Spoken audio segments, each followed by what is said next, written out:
I hope you are doing great as usual. Welcome to another episode of Digital Lives by Digital Summer Clinic. I'm your host, Sadie, one of the field managers at Digital Summer Clinic, and I'm here with Mandira.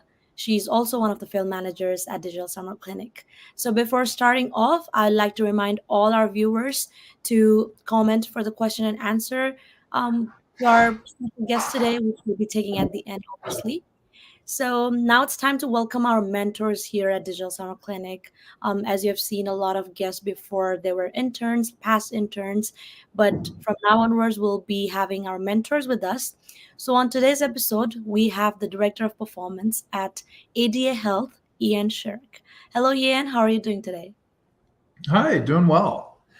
I'm down in Miami currently, so we've got some nice weather going on, and I don't know what's going on in Michigan, but I imagine a little colder.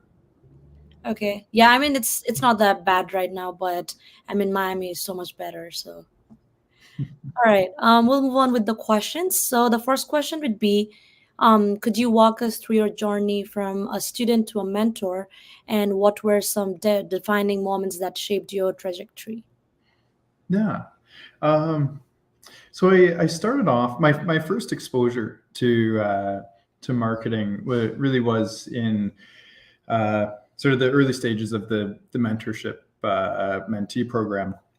So I was studying under Bud Gibson, and yeah, I really didn't know what I was getting into, and I didn't know that I wanted to make a career of it. Um, but it was, I suppose, the start was a curiosity. So I got paired with a nonprofit to run paid media ads for. Ended up being a nonprofit that just by fluke I cared quite a lot about. It was uh, an organization that was affiliated with a sport that I've played my entire life, skateboarding. I guess you don't really say I play skateboarding, but I do. And so my experience was some curiosity and yeah, and just wondering like, what is this? And then so how did this journey go?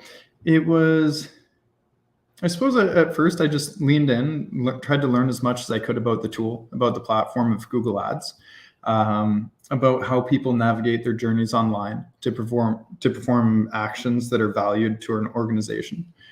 So in our case, it was purchasing skateboarding equipment online. So learning what type of ad language is going to be compelling to that target audience. What type of digital experience helps reduce friction to them performing a purchase, and then and from that there was a bit of a spark, fun not intended but welcomed, and with that I went and joined as an intern at a very small marketing agency called Search Ad Marketing. Shout out to Megan if you're listening. You're a great mentor, and that just kept sort of fueling that passion, or fueling that curiosity rather, and from there, going from mentee to mentor, it was just a series of incremental steps. There wasn't any key moment. It was more of a staying hungry, staying interested, leaning in, working on daily habits that are moving you that one step in the right direction. It's sort of like working out. It's like you don't just do one thing and then you're fit. It's sort of like, oh, okay, I'm gonna try and work on what I eat. Okay, let's see what type of exercise I find enjoyable and sustainable, and doesn't hurt me.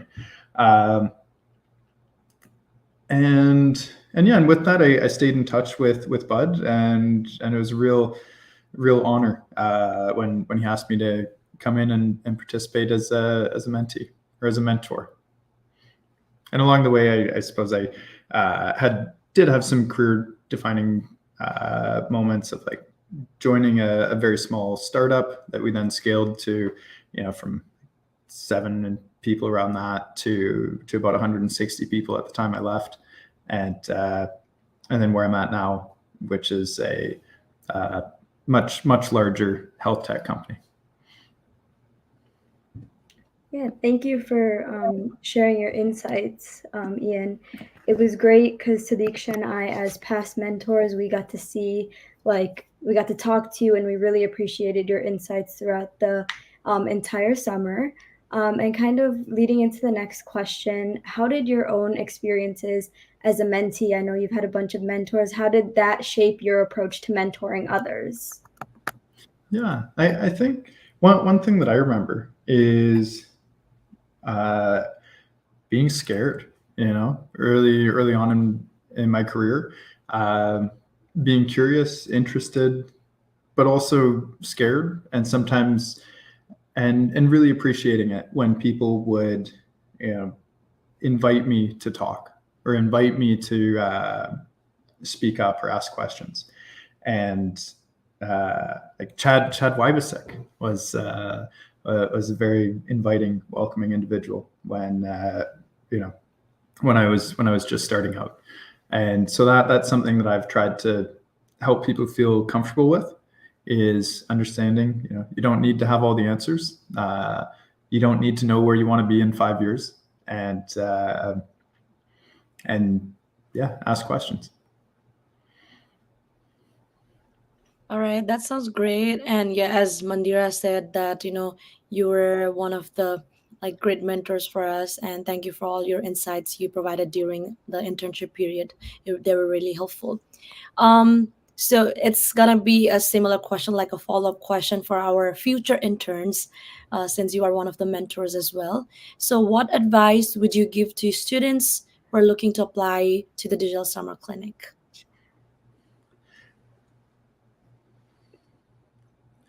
I would say uh, the main thing that we want within this program, and I'm speaking from my perspective, so I'm not necessarily representing the program, is people who are hungry, interested, eager. If you demonstrate that this is something that you want, if you demonstrate that this isn't just uh, a check on a box, or like, oh, this would be a nice thing to have on a resume, but that you're actually eager to participate and eager to learn, uh, then I'd say show that, and don't hesitate to reach out.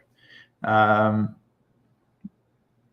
yeah, that would be my advice for someone for how to join. Um, a good question to ask yourself for if you want to join, I would say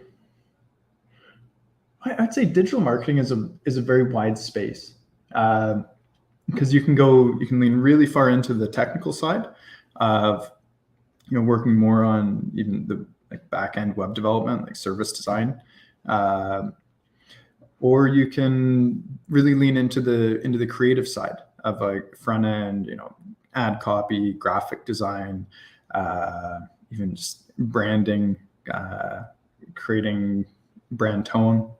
There's a whole spectrum, but I find that uh, the people who I see do the best are very strong in one area, but have a breadth of understanding that spans across all of it. So it's sort of like a T shape. And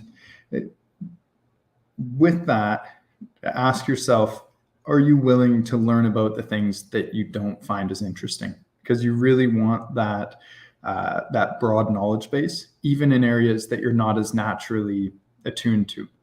So, for instance, the creative person who takes the time to understand how tracking works, even though that may not be something that comes naturally to you or easy to you or is even interesting at all, taking the time to just work through learning about it and asking yourself, am I willing to learn things that I don't find interesting, to get that breadth? Uh, well, then I'd say if you're willing to, then this can be a very, very fruitful track for you that can be very fulfilling. And if not, well, I don't know. Maybe it could still be good, but won't be as good as it could be. Yeah, thank you so much. Yeah, just following up with your answer. So, guys, if you're watching this and if you're interested in applying, the application is already open, and you will be finding some of the great mentors like Ian.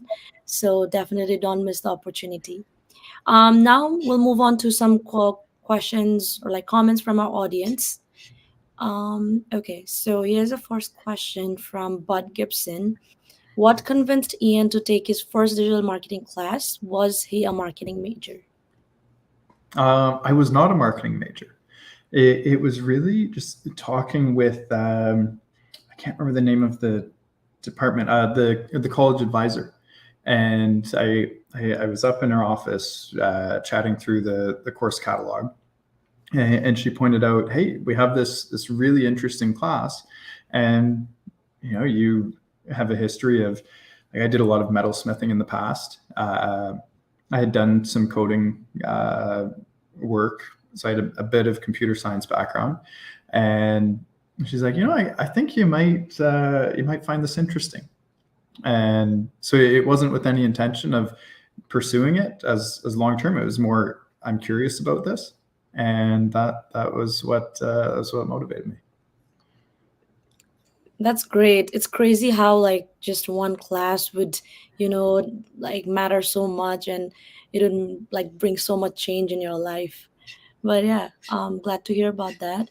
The next question is, what does Ian like most in his role as a mentor for the summer clinic?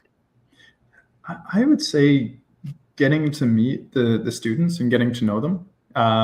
Even as recently as last week, I had a call with one of the students from that was from the clinic last year, and within the last month, I've had a message with at least four of them, and so what I like the most is those personal connections, and getting to see someone who's curious, interested, and leaning in, uh, and being able to help them. I personally enjoy it.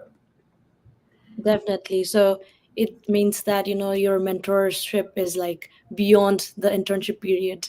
Even though the internship is over, like you're still connected with the interns, and that's what like really matters, especially to students like us. Thank you so much for doing that. Here's the last question. This is from Deepa Pratoy. How has the shift been from Mark Tech to Health Tech?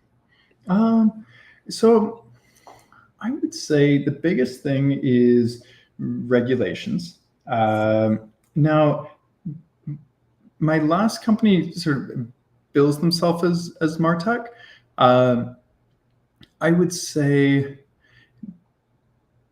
mm, from my perspective, it sort of functioned more like a standard marketing agency, like digital marketing agency. So it was going from, so for my experience, it was going from a, hopefully that doesn't get me in trouble. Well, just my perspective, not anyone else's. So I'd say the biggest thing going into health tech is the regulations, and understanding that, like for us, we get audited very frequently. So it's really important to have very detailed, diligent, standard operating procedures that are documented. Um, you need to, the checks and balances on ad copy that goes live is much more diligent. That's also, you're dealing with people's health. It's, you can't afford to have inaccurate information going out. It's just sort of a different tier than sharing an advertisement on uh, electrician training, which is still very important, but it's not as though someone's making a short-term decision on a health that impacts their health right now. Where if you get it wrong, you may not be able to fix it by correcting it in 2 hours. So I'd say the biggest change is the compliance regulations. Great question, Debra. Yeah. Yeah, that was something new that I learned as well, like because it's a different field. So thank you so much for that. Before we head out, I want to thank everyone for watching our digital live again. And once again, thank you so much, Ian, for being here today. I know you're enjoying your trip in Miami or even like working from home. But thank you so much. We really appreciate that. And to everyone watching, don't forget to subscribe to our YouTube channel, Digital Summer Clinic, and all our media platforms so that you won't miss anything. I know I'm repeating this all over again, but it's very important to follow our like website and also our social media because that's where we're very active. And also, as I said earlier, the applications are already open for our internship program, so do apply. Yeah, just wanted to thank you again, Ian. Tune in next Thursday at 5 o'clock with our guest, Nick Woods, who is an account strategist at Google and another one of the mentors at the Digital Summer Clinic. Hope you guys have a great week, and we hope to see you guys next week. Bye.